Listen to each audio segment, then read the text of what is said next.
Welcome to Drummer Daily. Here's my dad, Daniel Hadaway. Well, hey there, welcome back for more Drummer Daily. I hope that you are as happy to be hanging out with me as I am to be hanging out with you. I'm looking at the waveform here on my microphone, and it looks like the volume might be a little loud on this one or distorted, so I'm going to check that after this episode. So if this one's a little weird, maybe the next one won't be so weird.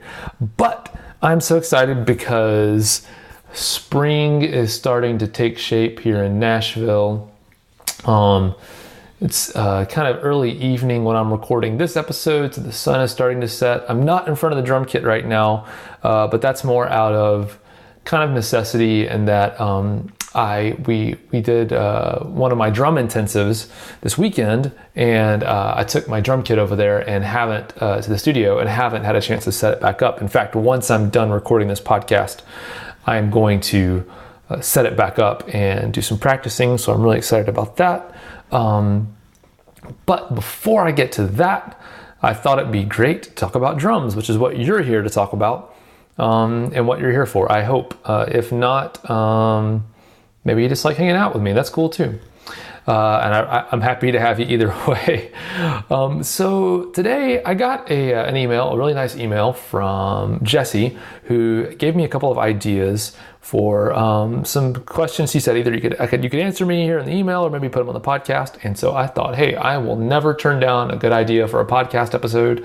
So I thought I'd put this into a podcast episode. So he said it'd be cool if I kind of talked about at least my approach to how the differences between playing in a home studio, recording in a home studio, and recording in a professional studio.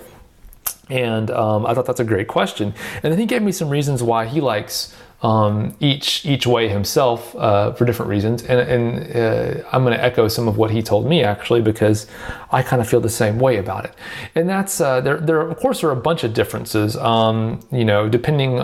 For me personally, I finally got my microphone situation. I'd say 80% of the way to being the same as a professional studio. There's a couple of room mics that I don't have that a professional studio will have, and a couple of the shape of the rooms obviously a little different than some professional studios, but not all. There actually are a lot of studios that have rooms similar to mine. But of course, really nice studios have cool outboard gear that you can run the mics through, either before you record, as you're going in to record it, or maybe after.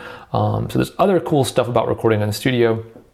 But as a drummer, the experience of drumming at home versus in a professional setting, or I just say, what I mean. When I say professional, I mean, there's other people working there. There's a producer. There's a lot of other people around, and it's a little more organized. So there is a difference in experience as a drummer, and so I thought I would talk about that. So the biggest difference is definitely for me the pace of the situation. There's nothing for me more comfortable and freeing than doing a home recording session. So if a producer has me, remotely record tracks that I'll then send to him or her for a song, to me, sitting down at the drum kit, getting the lights dim and the mood set right in the studio, and even the act for me of moving. I have a lot of moving, movable panels, wall panels that I can put up around the drum kit to kind of change the sound of the room that's getting picked up in the mics. Even the act of setting that stuff up and really kind of getting in the zone for recording is really enjoyable for me and very peaceful. It's nice to kind of slow down and do that, for me at least.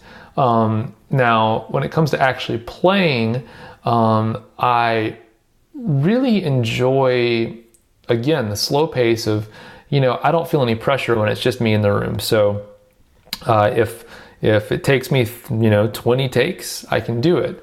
And also it being just me, and not waiting on someone else to talk about anything. I can pretty quickly, you know, if I finish a take and know I need to do it again, I can jump back and start another take really quickly. So I can get things done pretty quickly.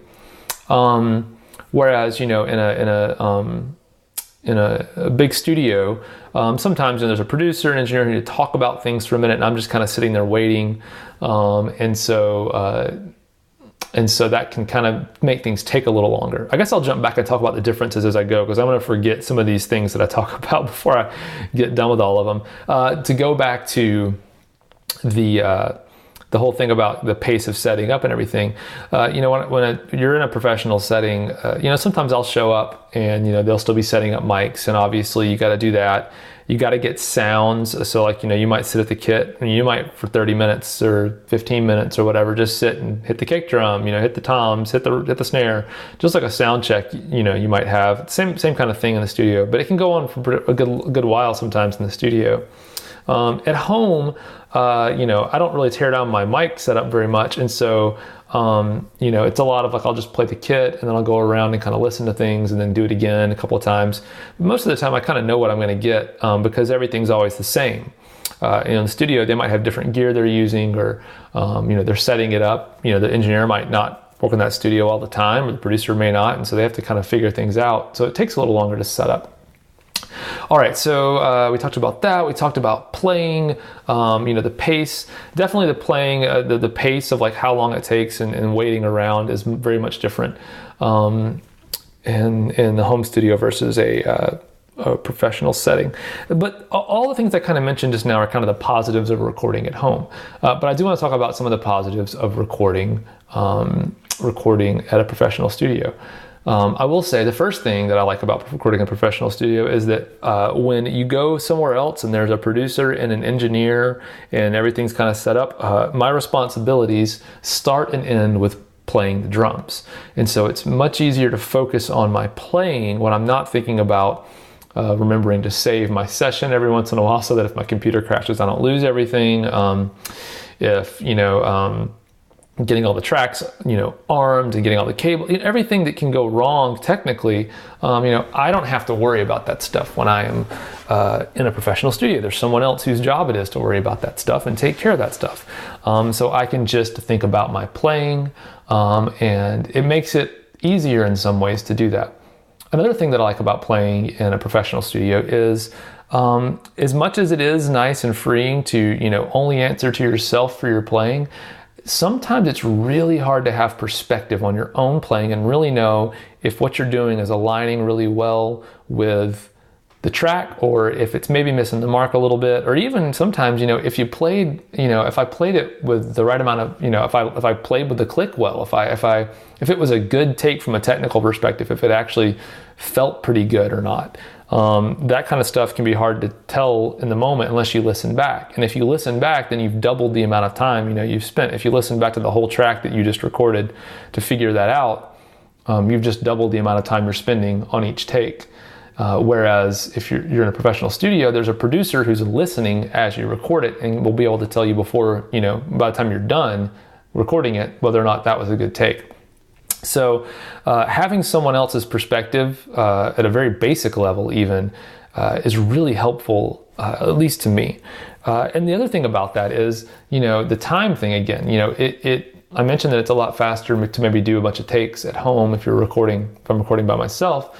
The downside of that is that, you know, I have to then, you know, record all those files. I have to save them all, bounce them all out, whatever I have to do to get all those files out to the producer who is somewhere else, email all those, and then I'm kind of done with the track for now, but then the producer might come back to me, you know, a week later even after listening and saying, you know what, we need to try this or that. So then I have to go back and set everything back up again if I took anything down, or kind of get back into it. And, you know, it can make, you know, adjustments a lot harder if you're doing it remote. Versus again, having a producer right there who's like, he's going to work you and keep pushing you until you get what he's looking for.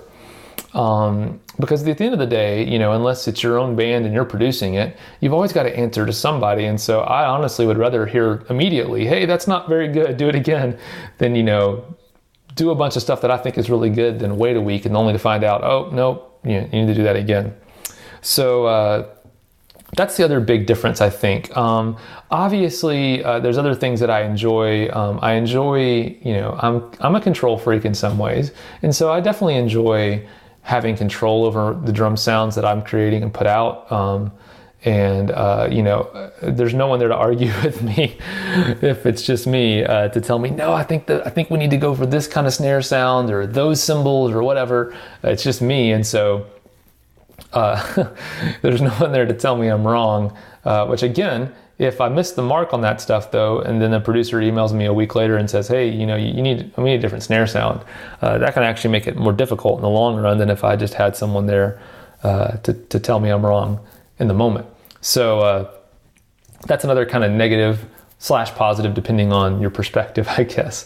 The other thing is, but I do like the ability to it's very gratifying in the moment to create a drum sound that I really enjoy and a vibe that I enjoy. And, maybe add percussion tracks, really explore my own kind of creativity.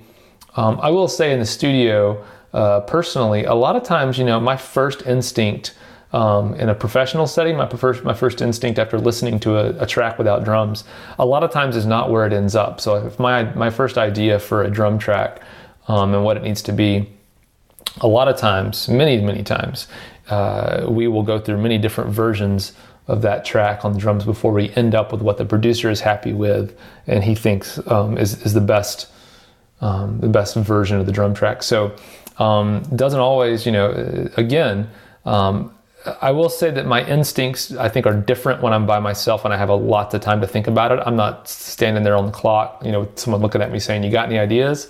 Versus at home, I can just sit and think about it as long as I need to. So maybe my ideas come out a little better at home in that way. So anyway, if you've never recorded in the studio at all, I will say this, and this is something that anybody can do. I think if you're listening to this, most likely you're listening on a smartphone. Set up a video camera, set up an audio recorder of some, turn the voice memos app on or whatever, and just record yourself playing the drums in some way, and then listen back. It is the most eye-opening thing in the world to hear yourself played back, even if it's not great quality, just to hear where you're placing notes. And man, I am so surprised so many times when I either think, man, I played that well, that's sounding good. And then I listen back and man, I hear all the little places where I didn't quite line up with a click, or I rushed this or drug that or whatever. So it definitely can be very eye-opening to hear yourself recorded. Also, it can be very eye-opening in the opposite way, which is, you think you didn't do very well at all. And then you listen back and you're like, man, that actually sounds pretty good. And so I hope maybe that would be your takeaway from this. I hope you've enjoyed me talking about some of the differences. But even if you're not a studio drummer or you don't have a home studio, I would definitely encourage you to record yourself in some way. It doesn't have to be video. It can be. That's a whole nother set of eye-opening experiences to see yourself on video. I've gotten over that posting all these Instagram videos, seeing myself play the drums. But definitely at least hearing yourself recorded and hearing how your playing really comes across can be very eye-opening. So try that out. And thanks for listening. Thanks for joining me. This is the first episode after a gap in recording for me. So I feel like I'm always extra wordy in these. I always go long on these, but I hope you enjoyed that. And we'll talk again next time. Thanks for joining me. We'll see you again soon. Bye.